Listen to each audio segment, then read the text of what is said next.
Hello everyone. आज हम पढ़ेंगे कि किस तरीके से हम नेस्टेड लिस्ट डिज़ाइन कर सकते हैं इन एचटीएमएल। तो यहाँ पर मेरे पास एक नेस्टेड लिस्ट गिवन है जिसमें कि मैंने नंबरिंग करी है 1 2। एक ऑर्डर्ड लिस्ट में 1 2 नंबरिंग है और एक अनऑर्डर्ड लिस्ट उसके अंदर यूज़ है जिसमें कि मैंने जो अनऑर्डर्ड लिस्ट का टाइप लिया है वो मैंने स्क्वायर लिया है। तो हम इसकी कोडिंग करना स्टार्ट करते हैं। तो कोडिंग करने के लिए सबसे पहले मैंने एक बेसिक स्ट्रक्चर एचटीएमएल का डिज़ाइन कर लिया है। अब इसके बाद मैं स्टार्ट करती हूँ इसकी कोडिंग। तो सबसे पहले हमारे पास नंबरिंग हुई हुई है 1 और 2। तो इट मीन्स कि जो सबसे पहले हमारी आउटर लिस्ट को हम देखेंगे तो वो हमारी एक ऑर्डर्ड लिस्ट है क्योंकि उसमें एक सीक्वेंस है। तो उसके लिए फिर हम यहाँ पे ऑर्डर्ड लिस्ट यूज कर लेते हैं, दैट इज द OL। और उसमें जो मेरी ऑर्डर लिस्ट है उसमें जो मेरा पहला आइटम है वो आइटम है मेरा हार्डवेयर। तो इसलिए मैं लिस्ट आइटम में लिख दूंगी यहाँ पर हार्डवेयर।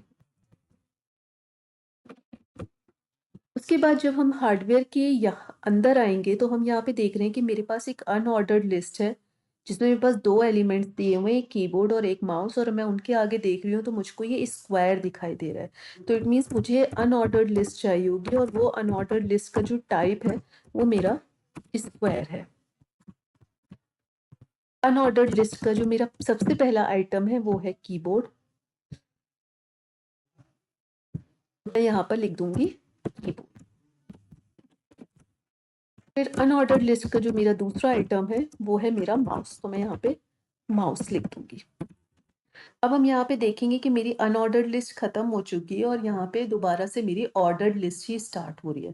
तो मैं यहाँ पे अपनी अनऑर्डर्ड लिस्ट को क्लोज कर दूंगी और जो मेरी ऑर्डर लिस्ट है उसका जो मेरा नेक्स्ट आइटम है वो है सॉफ्टवेयर। तो मैं यहाँ पे सॉफ्टवेयर लिख दूंगी।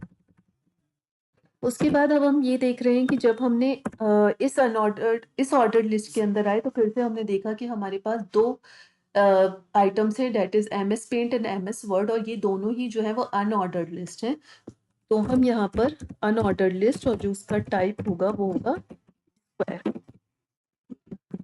List item MS paint,